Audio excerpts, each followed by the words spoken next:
Hello दोस्तों, आज पढ़ते हैं बांडी ग्राफ जनित के बारे में। बांडी ग्राफ जनित है क्या, इस तरह का प्रश्न पूछते रहता है। बांडी ग्राफ जनित क्या है, अर्थात इसका सचित्र वर्णन करें। सचित्र में अर्थात इसको सप्रश्न व्याख्या करना और चित्र के साथ। तो बांडी ग्राफ है क्या, बांडी ग्राफ जनित है क्या। तो बांडी ग्राफ नामक वैज्ञानिक है। बांडी ग्राफ एक क्या है, वैज्ञानिक है जो अमेरिका के रहने वाले हैं। कहाँ के, अमेरिका के रहने वाले हैं। उन्होंने 1931 ईस्वी में एक जनित का खोज किया था। इसलिए उस जनित का नाम बांडी ग्राफ जनित पड़ा। उस जनित का नाम क्या पड़ा, बांडी ग्राफ जनित, जो क्या करता है, हाई वोल्टेज निकालता है। क्या निकालता है, हाई वोल्टेज निकालता है, जिसके माध्यम से बड़े बड़े उपकरण चलाए जा सकते हैं। बांडी ग्राफ यहाँ देखिए आपको लिखे हैं। बांडी ग्राफ एक वैज्ञानिक का नाम है। उन्होंने 1931 ईस्वी में, कब, 1931 ईस्वी में जनित का खोज किए थे। किसका, जनित का खोज किए थे। एवं उनका पूरा नाम पूछा जाए तो आरजे बांडी ग्राफ है। उनका नाम पूछा जाए पूरा तो आरजे बांडी ग्राफ है। अर्थात आरजे का मतलब क्या होता है, रॉबर्ट जेमिसन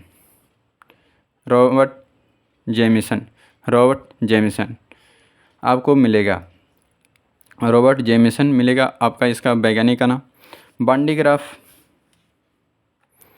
जनित एक विद्युतीय उपकरण है जिसकी सहायता से 3 × 10⁶ वोल्ट पर मीटर लगभग उत्पन्न होता है। यह कह सकते हैं कहीं कि ऑब्जेक्टिव में यह ना कर आपका ये 10 लाख आएगा, तो ये भी होता है, यह 10 लाख से अधिक। हम बोले नहीं, बड़े बड़े उपकरण चलाने में क्या रहता है। तब बांडी ग्राफ जनित एक विद्युतीय उपकरण है जिसकी सहायता से 3 × 10⁶ वोल्ट लगभग या 10 लाख तक या 10 लाख से अधिक विभव उत्पन्न किया जा सकता है। अर्थात इसका सिद्धांत पूछा जाए, सिद्धांत में देखिएगा लिखिएगा तो इसी तरह से जब बांडी ग्राफ जनित को लिखने के लिए दिया जाएगा तब पहले बांडी ग्राफ का नाम बता दीजिएगा। तो बांडी ग्राफ एक वैज्ञानिक का नाम है। उन्होंने 1931 ईस्वी में जनित का खोज किए थे एवं उनका पूरा नाम आरजे बांडी ग्राफ है।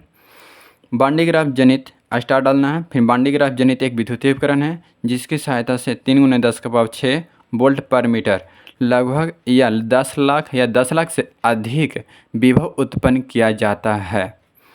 उसके बाद क्या लिखना है, सिद्धांत, अर्थात किसके सिद्धांत पर कार्य करता है।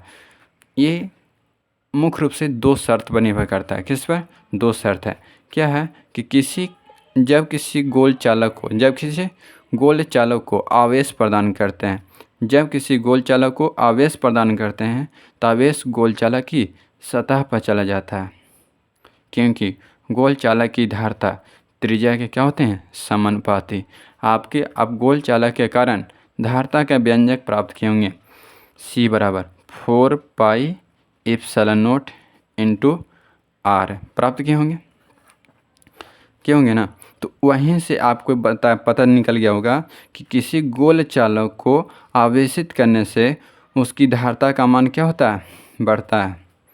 अर्थात देखिए कह सकते हैं त्रिज्या बढ़ाइएगा तो ये धारता का मान भी क्या होगा, बढ़ेगा, क्योंकि बताया गया है किसी गोल चालक की धारता त्रिज्या के क्या होते हैं, समानुपाती, अर्थात C = R के।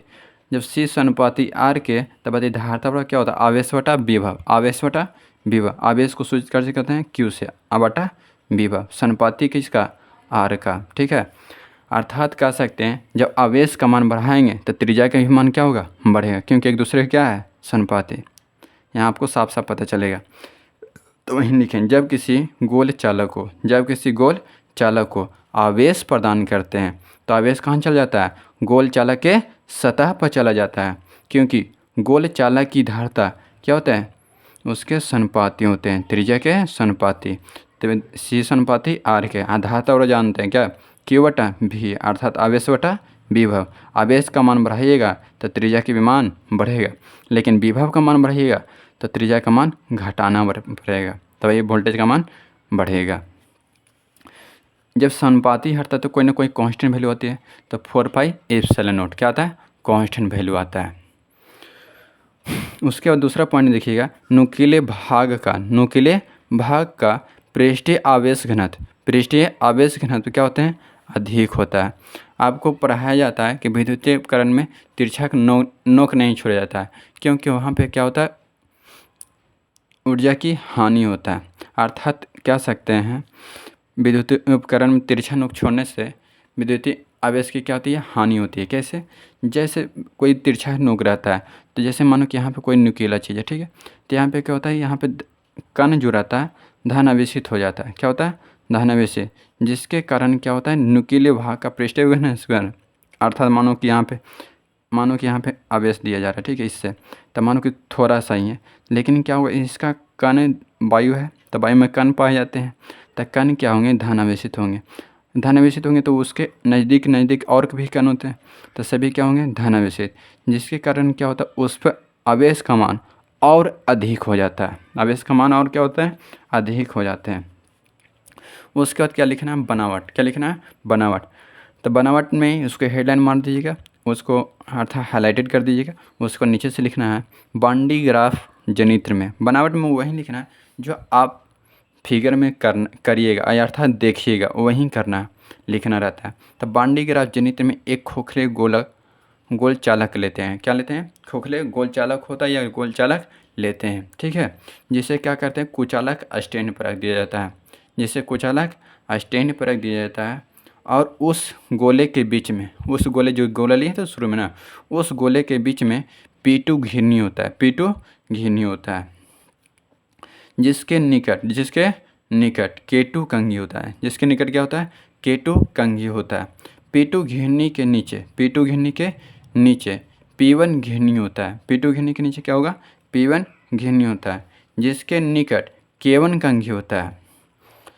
P1 तथा P2 घिरनी को जब कुचालक बेल्ट की सहायता से क्या करते हैं, कुचालक बेल्ट के सहायता से जोड़ देते हैं, तो P1 घिरनी को जोड़ देते हैं। उसके बाद क्या करते हैं, P1 घिरनी को मोटर की सहायता से जोड़ देते हैं और K1 कंघी को उच्च विभव से जोड़ देते हैं। यहाँ तो कोई दिक्कत, आपको फिगर के माध्यम से समझाते हैं तो आपको जल्दी पता चलेगा। जैसे देखो यहाँ पे मानो कि यहाँ पे फिगर आपको सामने रख दी है, यहाँ देखिएगा, यह मानी बांडी ग्राफ क्या है, आपके सामने बांडी ग्राफ जनित का फिगर मिला है, ठीक है। बांडी ग्राफ जनित में आप देखिए काचे बोले हम कि बांडी ग्राफ जनित में एक खोखले गोल चालक होता है, लिखे बोले हैं, तो इसमें खोखला गोल चालक कौन है, ये वाला, ठीक है, खोखला गोल चालक है, जिसके अंदर क्या होता है, P2 घिरनी होता है। यहाँ पे जो लोग रहा है वो क्या है, P2 घिरनी है। इसे जो कुचालक स्टैंड है उसे क्या गोल चालक है, गोल चालक क्या है, चालक है, गोल चालक कोई खोखला है, जिसे क्या कहते हैं, स्टैंड पर रख देते हैं। तो वहीं लिखा गया कि बांडी ग्राफ जनित्र में एक खोखला चालक होता है। तो खोखला चालक ये है जिसे क्या करते हैं, कुचालक स्टैंड, देखो यहाँ पर लिख दिए कुचालक स्टैंड, तो कुचालक स्टैंड पर क्या करते हैं, रख देते हैं। रखला के बाद क्या करते हैं, उस गोले के बीच में P2 घिरनी होता है। क्या होता है, P2 घिरनी होता है। अब P2 घिरनी होता है जिसके निकट K2 कंघी होता है, जिसके निकट क्या होता है, K2 कंघी होता है। अब P2 घिरनी के नीचे में एकदम सीधे नीचे आइए, तो P2 घिरनी के नीचे क्या होता है, P1 घिरनी होता है, P1 और P2 घिरनी को क्या करते हैं, एक कुचालक बेल्ट की सहायता से क्या करते हैं, इसको जोड़ देते हैं। क्या करते हैं, जोड़ देते हैं। और जिस P1 घिरनी के निकट क्या होते हैं, K1 कंघी होते हैं, और K1 कंघी को हम लोग उच्च विभव से जोड़ा जाता है, और P1 घिरनी को विद्युत मोटर से जोड़ दिया जाता है। ये आपको बनावट में लिखना है, बनावट भारी नहीं है। फिर से एक बार देखते हैं, जब किसी खोखले गोल चालक को कुचालक स्टैंड पर रख देते हैं, क्या रखते हैं, कुचालक स्टैंड पर क्या रखते हैं, खोखले गोल चालक को, और उसके अंदर क्या होता है, P2 घिरनी होता है। अब P2 घिरनी के नज़दीक या निकट क्या होता है, K2 कंघी होता है। K2 कंघी होता है। P2 घिरनी के नीचे P1 घिरनी होता है, जिसके निकट K1 कंघी होता है। P1 घिरनी को मोटर की सहायता से जोड़ देते हैं और K1 कंघी को उच्च विभव से जोड़ देते हैं। आपकी यही होगा बनावट जो दिखे आप। उसके बाद क्रिया विधि इसको लिखना रहता है, अर्थात आप बना दिए तो, लेकिन इसको कैसे उत्पन्न किया जा सकता है उसी को क्रिया विधि कहते हैं। ठीक है, तो जब K1 कंघी को उच्च विभव से जोड़ते हैं, तो इसके नुकीले भाग का जो नुकीला बताए थे ना, देखिए कंघी है ना, तो इसमें नुकीला भाग होता है ना।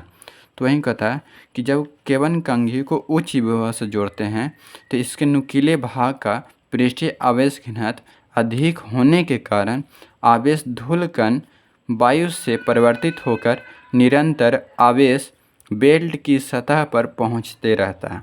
कहने का मतलब है कि जब हम मोटर चालू कर देंगे, ठीक है, मोटर की सहायता से जोड़ दिए थे और इसको कच्चे से उच्च विभव से जब जोड़ देते हैं तो आवेश यहाँ जाते रहेगा।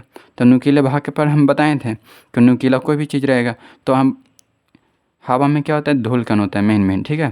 तो धूलकण को क्या करेगा, आवेशित करेगा, जिसके कारण क्या होगा, ये फीता है, ठीक है, ये मोटर क्या करेगा, इसे घुमाएगा, क्या करेगा, घुमाएगा। जब घुमाएगा तब बताइएगा यहाँ की आवेश को ये आगे की ओर खींचेगा, क्या करेगा, आगे की ओर खींचेगा। और जब यहाँ से जाएगा कहाँ, P2 घिरनी के पास, जब P2 घिरनी के पास जाएगा तो इसके नज़दीक लगा हुआ है का चीज़ K1 कंघी, वे क्या करेगा, यहाँ पे कि जो हवा में जो धूलकण है क्या होगा, आवेशित होगा, क्या होगा, आवेशित होने के कारण क्या होगा, कंघी पर आवेश चला जाएगा, किस पर, कंघी पर। और कंघी पर आवेश चले जाने के कारण क्या होगा, पूरे गोल चालक में आ जाएगा, किसके कारण, K2 कंघी के कारण पूरे गोल चालक में आ जाएगा, ठीक है। तो वहीं बोला गया यहाँ पे, जब K1 कंघी को उच्च विभव से जोड़ते हैं तो इसके नुकीले भाग का पृष्ठीय आवेश घनत्व क्या होते हैं, अधिक होने के कारण धूलकण, बताए ना कि यहाँ की हवा क्या होगा, धनावेशित होगा, क्या होगा, धनावेशित होती है, जिसके कारण क्या होगा, अब बेल्ट घूमने के कारण क्या, इस पर मन की स्थानांतरण होते रहेगा लगातार। अब उसमें वहीं लिखा गया है, धूलकण से वायु से परिवर्तित होकर निरंतर आवेश कहाँ जाता है, बेल्ट की सतह पर पहुँचते रहता है, P1 घिरनी को मोटर की सहायता से घूमने के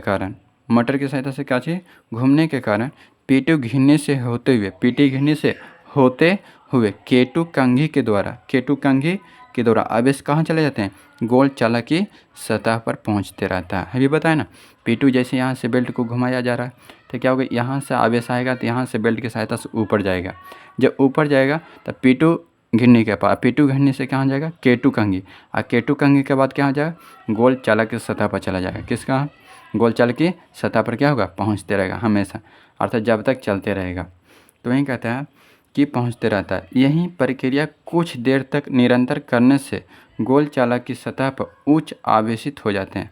गोल चालक की सतह क्या होते हैं, उच्च आवेशित। जैसे में धीरे धीरे ऊष्मा किसी भी पदार्थ को देते हैं तो धीरे धीरे ऊष्मा देने के कारण क्या होता है, ऊष्मा देने के कारण वह पदार्थ हीट होने के कारण जलने लगता है, अतः पानी रहता तो खोलने लगता है। उसी प्रकार ये है, जब धीरे धीरे ऊष्मा बढ़ेगी, अर्थात जैसे में निरंतर यही काम करते रहेंगे तो गोल चालक की सतह पर क्या होगा, आवेश अधिक हो जाए, जिसको कह सकते उच्च होता है, जिससे लगभग 3 गुने 10⁶ वोल्ट पर मीटर तक विभव उत्पन्न किया जा सकता है या लक्ष्य तक भेजा जा सकता है। या यही बोल सकते हैं 10 लाख तक या 10 लाख से अधिक उत्पन्न किया जा सकता है या लक्ष्य तक भेजा जा सकता है। इसका उपयोग सुनिएगा, बांडीग्राफ जनित्र से उच्च विभव प्राप्त किया जाता है। बांडीग्राफ जनित्र का उपयोग नाभिकीय अभिक्रिया में किया जाता है। आशा करता हूँ ये आपको समझ में आया होगा, और इसे यदि समझ में नहीं, एक और नहीं समझ में आएगा तो इसे पुनः देखें।